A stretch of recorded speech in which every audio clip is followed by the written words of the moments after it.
Davina MacKail's back to help you discover the meaning of your dreams.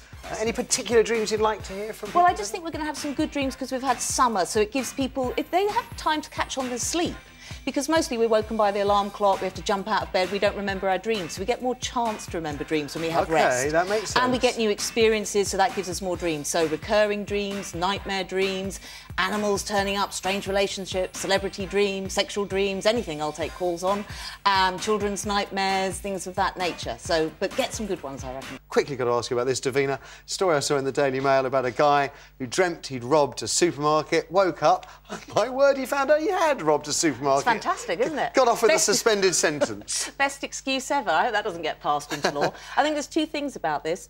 If the paralysis part of our sleep disappears, then we do act out our dreams. People that have brain issues where that part of the dream, disappears, they will act it out. However, what was interesting, he dreamt this after he robbed the supermarket. He has a mental condition, who knows what that is, and I can't but it shows that dreams really do develop our truth. You can't hide from your dream. So he did it, and then his dream brought the truth out, and that's how he was discovered and found out. Okay. So his dream gave him away. And there was something else I think we can share with the people at home, because just before we come on, just the last few seconds there, I was saying that since I've met you and had you on the show, I'm certainly dreaming 10 times more, it feels, than I used to. And you were about to say, and then we came on air. Because dreams respond to attention. They're incredibly responsive to any attention we give them. This is the best way. People that don't say they don't remember their dreams, just read about dreams, learn about dreams, discuss dreams, and you'll get better at it. Undoubtedly dreaming more. And when you said right at the beginning of the show that summer, more dreams, that has been the case for me. Unfortunately, mine are really dull, things like trying to win the Ashes. Let's throw it open to you guys, which of course we did, by the way, if anybody from Australia is watching. We don't talk about one-day games because they don't count. Who's on the phones, please, Kirsty? First of all, we have Tony on line 1. Morning, Tony. Good morning. Hi there. What's your dream then, my dear? I have this recurring dream. I could be in any situation. I have it up to a few times a year. Right.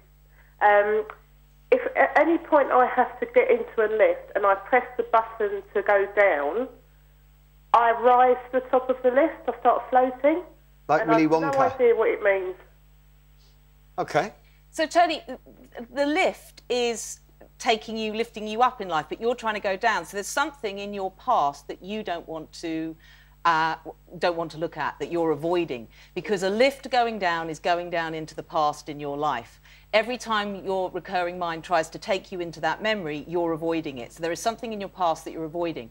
Look at the incidences when you have this dream, what's happening in your life. Maybe it's a family situation, there's somebody that you're always arguing with, or just something going on that's triggering that dream. Look at the life situation that comes around it, but it's something in the past you're hiding Would there be any other clues in the dream as to... Well, it could be, you've only mentioned the lift. I don't know what other scenarios or settings that dream takes place in. In any setting, but at some point I get into a lift and I press the button, the lift starts to descend and I float up. Yeah, that's right. It's avoidance.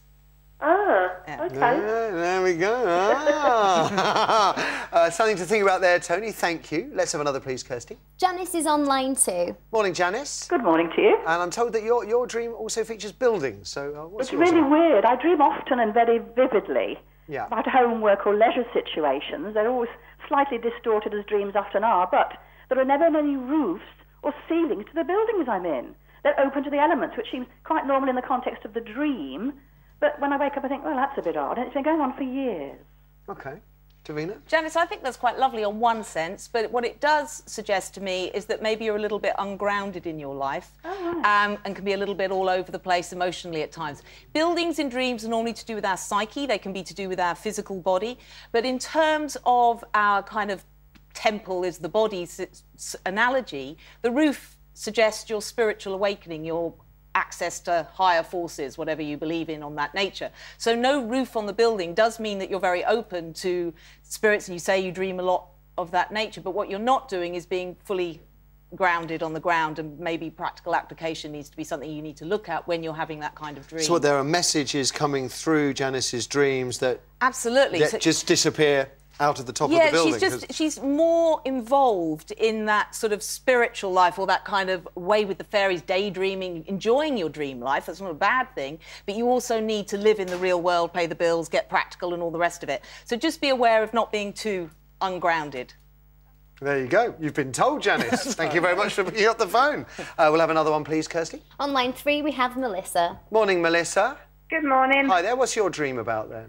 I've had a few dreams over the past couple of weeks, but the one that stood out at the weekend was I was in my garden, I was in a pool, and the pool all of a sudden turned into like a rapid ride, and it was very fast and the water was quite furious.